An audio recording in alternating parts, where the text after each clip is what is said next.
Assalamualaikum warahmatullahi wabarakatuh. Perkenalkan, saya Clarissa Idina Mazia dengan NNP 502724114. Di sini saya akan mendemokan praktikum SBD yang modul 5. Langsung saja kita membuka XM-nya. Ini sudah saya buka dan sudah masuk ke database yang lalu, yaitu yang modul 4. Nah, yang modul 5 ini adalah lanjutan dari modul 4 yang udah dibuat database sama tabel-tabelnya. Nah, di sini langsung saja untuk perintah yang pertama, yaitu kita menampilkan seluruh data dari tabel users, diurutkan berdasarkan username dari A ke Z agar mudah mencari pengguna secara alfabetis. Nah, di sini, oke, langsung ke ininya, MySQL-nya. Di sini kita untuk yang nomor satu tadi bisa menggunakan fungsi pengurutan data yang ascending, karena ascending itu kan diurutkan datanya dari yang terkecil hingga terbesar. Kalau kasusnya tadi kan dari apa username A ke Z sama aja kan kalau dari kecil ke terbesar. Jadi kita bisa langsung select. Ini select dari tabel user, nih username. Jadi kita pakai tabel user. Ini tapi pakai bintang dulu karena untuk memilih semua semua semua datanya dari tabel user. Langsung from user, tabel user. Kemudian order by untuk menggunakan fungsi ascendingnya, order by username dari ASC. Habis kita langsung run. Nah, ini sudah muncul tabel sebentar, ini. Nah, bisa kita lihat di bagian username itu kan sudah diurutkan dari A ke Z atau dari altair bla bla bla dari A, C ke E sesuai dengan alfabetis. Lanjut ke soal nomor 2. Untuk melihat postingan terbaru yang masuk ke sistem, tampilkan post title dan tanggal publikasi dari tabel post. Diurutkan berdasarkan tanggal publikasi dari yang paling baru ke yang paling lama. Nah, kita juga bisa pakai fungsi yang tadi, tapi kita memakai descending atau di kebalikannya. Kita cari data yang paling besar ke terkecil. Karena kan ini diurutkan dari yang terbaru ya, terbaru ke paling lama. Jadi kita langsung kayak tadi select dulu post title,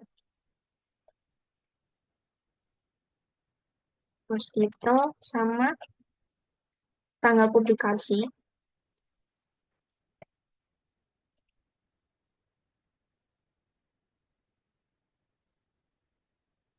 tabel tabel post. Nah, tabel post selalu kita pakai fungsi kayak tadi order by, fungsi eh order by tanggal tanggal publikasi dulu,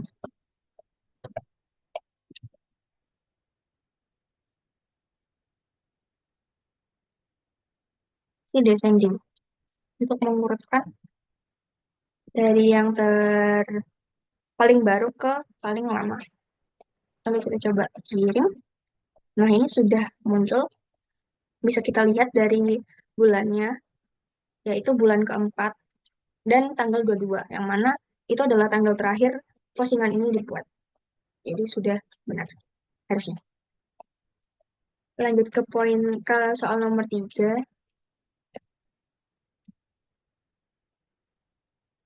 yaitu berapa jumlah total pengguna yang sudah terdaftar di platform book ini. Hitung jumlah baris dalam tabel users. Nah, kita bisa pakai fungsi agregat yang count untuk menghitung jumlah baris dalam tabel. Langsung saja kita select dulu, lalu kita pakai fungsi count, fungsi agregasi, sama kita bintangin untuk semua isi dari tabel from users. Nah, ini harusnya akan menampilkan total pengguna yang ada di blog ini. Nah, ini sudah ada muncul 3, berarti total pengguna yang ada di blog milik Tamtam Tamtam Logam ini adalah 3 user. Kita bisa cek di strukturnya. yang di user. Nah, ini kan sudah ada tiga juga. Jadi, fungsi agregat tadi sudah menampilkan seluruh total kemudian. Lanjut ke yang nomor 4. Kapan postingan pertama kali dipublikasikan di blog ini? Kita disuruh untuk mencari tanggal publikasi dari yang paling awal dari tabel post. Nah, kita bisa pakai fungsi agregat juga, tapi yang min, yang nilai minimal. Jadi itu bisa menampilkan, mengambil nilai yang terkecil dari kolom tanggal publikasi ini. Jadi kayak yang awal kita select dulu tanggal publikasi. Nah, ini kita pakai fungsi agregat min. Min ambil dari tanggal publikasi. Jadi kita mengambil nilai yang paling kecil dari kolom ini. Jangan lupa kita ambil from post.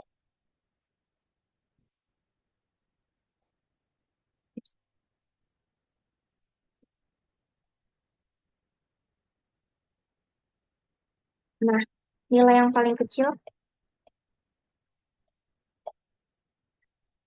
ini yang nomor berapa sih? Ya ini. Kapan postingan cari tanggal publikasi yang paling awal dari tabel post. Jadi kan paling awal tuh paling kecil ya, paling duluan di uploadnya. Ini ada tanggal 2 bulan Januari, Februari, Maret. Jadi tanggal 2 bulan Maret kalau di sini. Sedangkan kita bisa lihat di tabel post sendiri. Nah, ini. Dia bener kan tanggal 2 bulan Maret. Soalnya yang lain adalah tanggal-tanggal publikasi setelah si review gadget terbaru ini diupload. Jadi ini review gadget terbaru ini adalah postingan pertama. Lanjut ke nomor 5, berapa jumlah total postingan yang telah dibuat terlepas dari statusnya. Hitung jumlah postingan dalam tabel post. Nah, ini sama seperti yang nomor 3 tadi sih. Kita pakai fungsi agregat yang count untuk menghitung baris di tabel post. Kita select, pakai count juga, dan pakai bintang untuk menampilkan me, ya menampilkan data dari tabel post. Sama seperti nomor 3, cuman ini diganti eh, tabel mana. Eh, oh ini harusnya tidak spasi. Nah, ini. Jadi, data yang ada di tabel post adalah sebanyak 4 data. Kita bisa lihat di strukturnya. Nah, ini di strukturnya ada 4 postingan yang ada di blognya teman-teman yang megang. Yang mana fungsi tadi sudah benar. Lanjut ke nomor 6. Tampilkan post title dan tanggal publikasi untuk semua post yang dipublikasikan dalam rentang waktu tertentu, yaitu antara ini dan ini. Nah, ini kita bisa pakai operator logika, yaitu yang pakai between itu, untuk menyaring data dalam rentang waktu tertentu ini. Jadi, kita pilih dulu select sama kolom yang ingin ditampilkan, yaitu post title sama tanggal publikasi. Lalu kita tulis dari mana tabelnya, yaitu from tabel post, sama, mana, ya, sama where untuk eh where di mana kita ambil data ininya. Ini kan di tanggal ya, bukan di post title. Jadi masuknya di tanggal, jadi where-nya tanggal publikasi. Karena kita ingin mengambil data yang ada di tanggal publikasi, tapi di spesifikkan lagi, khusus yang bulan ini sampai ini, bulan 1 Maret sampai 1 April. Jadi pakai fungsi between antara ini, 0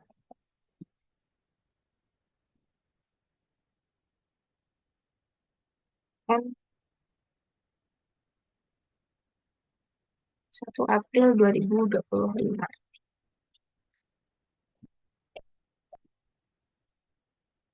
Buka ininya. Buat kita kirim. Nah, jadi postingan yang ada di rentang waktu ini, 1 bulan ini adalah 2 postingan, yaitu review gadget terbaru sama tips menjaga pola sehat. Bisa kita lihat bahwa tanggal 2 Maret sama 12 Maret ini berada di tanggal publikasi 1 bulan ini. Jadi di antara 1 Maret sama di antara 1 April. Jadi dalam rentang waktu ini ada 2 postingan. Ya, gitu. Kalau tadi kan total postingannya ada 4. Jadi di tentang waktu ini ada 2 saja. Lanjut ke nomor selanjutnya, yaitu nomor 7. Tim ingin mengidentifikasi semua kategori yang berhubungan dengan teknologi. Jadi kita harus menampilkan kategori name dari tabel blok kategoris yang namanya ada kata loginya.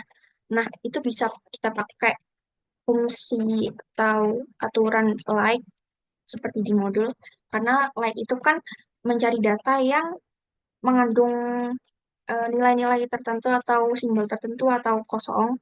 Nah, kita itu bisa pakai simbol persen untuk menyimbolkannya, untuk eh, mengisi kekosongan atau mencari mencari ini. Contohnya kan kita pakai tabel yang ada kataloginya. Nah, kita bisa pakai like itu tadi. Terus kita select dulu dari kategori name,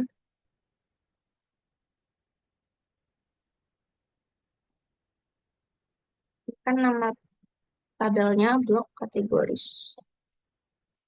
Lalu fungsi where di kategori name yang akan kita cari datanya. Nah, ini kita pakai operator logika like. Jadi ini like-nya kita isi dengan kata logi, nah yang diminta logi. Nah, ini pakai persen di awal sama di akhir, karena kita tidak tahu kata logi ini berada di awal kata atau akhir kata. Jadi kita isi bla bla bla logi bla bla bla. Jadi nanti bisa mencari kalimat yang ada loginya. Kalau kan di depan saja takutnya kata loginya ada di belakang persennya, tapi kalau di belakang takutnya kata loginya ada di depan persen. Jadi biar aman kita cek dua-duanya. Nah, ini sudah ada tampilannya, yaitu ada teknologi. Jadi persen tadi adalah untuk menggantikan kata teknologi. Gitu. Lanjut ke soal selanjutnya, yaitu nomor 8. Tampilkan post title dan status deskriptifnya menggunakan case, yaitu tampilkan aktif, publish, archive, konsep, lalu beri nama kolom status deskriptif ini jadi status deskriptif. Nah, ini kita pakai kondisi if else. Kalau di SQL kan namanya case. Jadi itu kayak umumnya mengganti mengganti kalimat atau mengganti data dengan pada kondisi tertentu. Jadi sama seperti sebelum-sebelumnya kita select dulu post title-nya, lalu kita pakai case, comment case untuk menampilkan tabel mana yang ingin diambil datanya atau yang ingin diganti datanya. Ini kan ada di status status case, status post di post title itu. Yang ini, yang publish, archive, sama konsep jika draft. Misalkan untuk memastikan lagi, ada di tabel post. Nah, ini status post. Jadi kita ingin mengubah ini sama ingin ya mengubah itu. Langsung saja diperhatikan. Bingung kalau jelasin seperti ini. Jadi kan tadi kan yang ingin kolom yang ingin diubah adalah status post, lalu kita masukkan komen-komen case-nya, yaitu when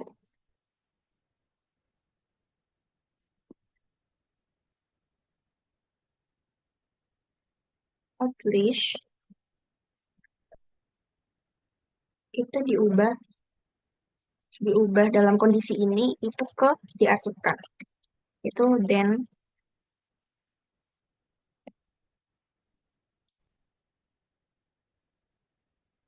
salah, aktif. Nah ini. Lalu when lagi, kalau dia diarsipkan,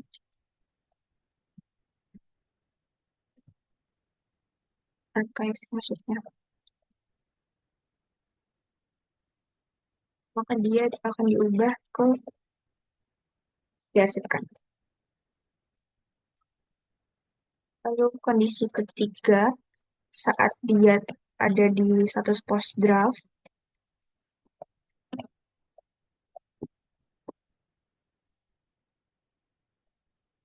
dia akan diubah namanya jadi konsep.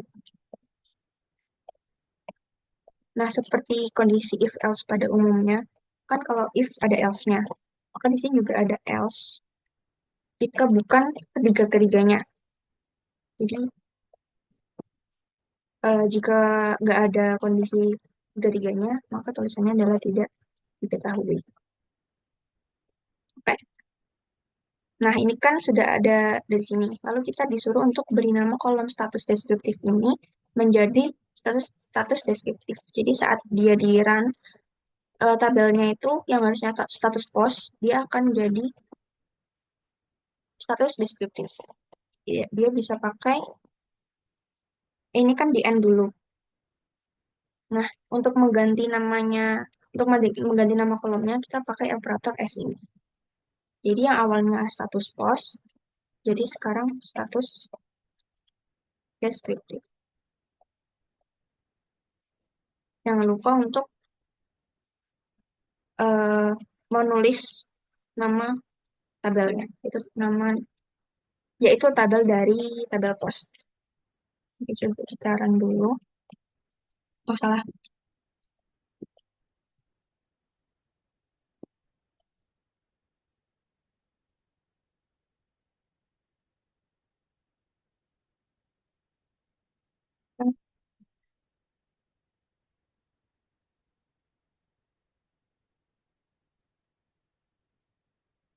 Tidak diketahui.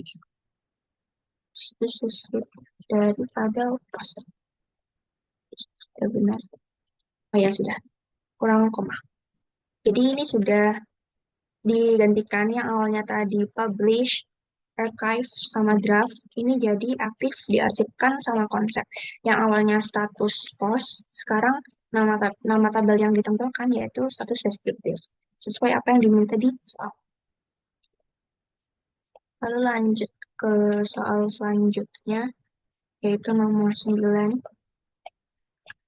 Untuk laporan tahunan, tanggalkan post title dan hanya tahun publikasinya saja dari tabel post. Lalu sekarang kita bisa pakai fungsi waktu, khususnya yang year, karena dia kan mintanya hanya tahun saja. Jadi, langsung saja select dari post title, ini yang dimintakan post title, dari tanggal publikasi.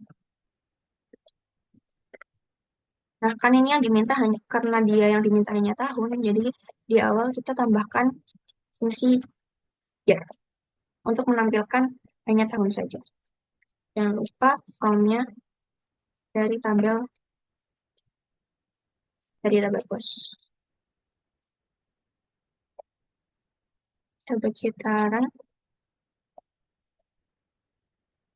Salah, bukan year-nya yang dikurung. Year baru ini. Kita run. Nah, dia sudah muncul hanya tahunnya saja. Seperti postingan yang tadi, itu kan yang berbeda hanya tanggal sama bulan, sedangkan tahunnya sama. Jadi kita tampilkan tahunnya, ya pasti sama 2025 semua. Lanjut ke soal selanjutnya, yaitu untuk melihat distribusi postingan per bulan, tampilkan post title dan bulan publikasinya dalam bentuk angka 1 sampai 12 dari tabel post. Itu harusnya sama kayak tabel yang tadi, yang awal 9, tapi kan 9 kan tahun, kalau sekarang bulan. Jadi kita select post title,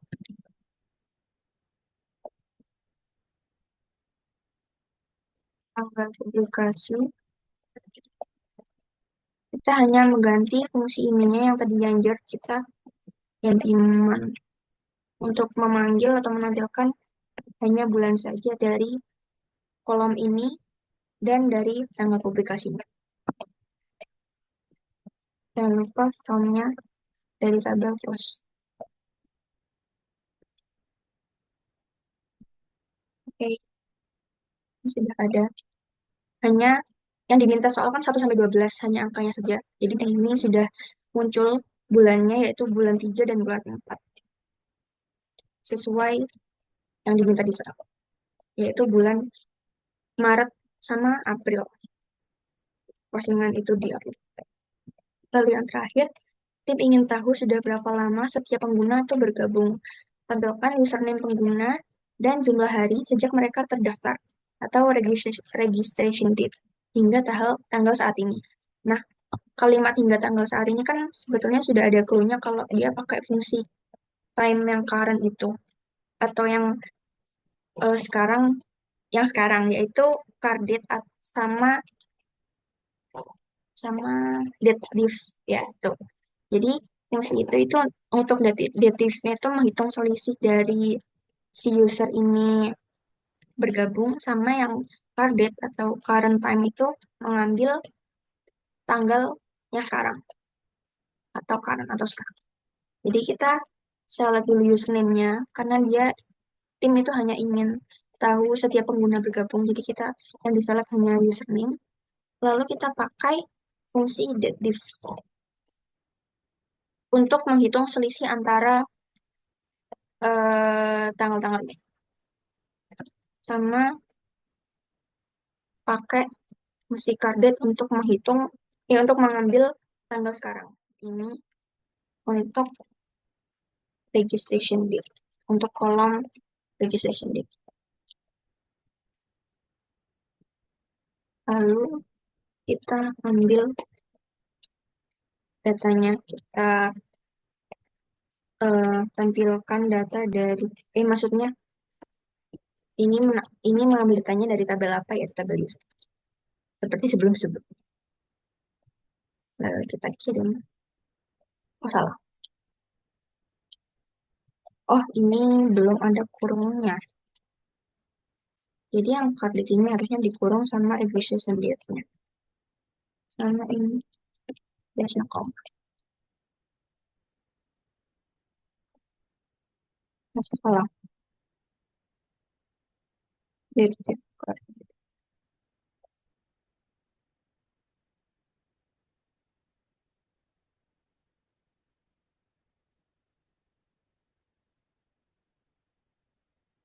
Oke, ini sudah benar.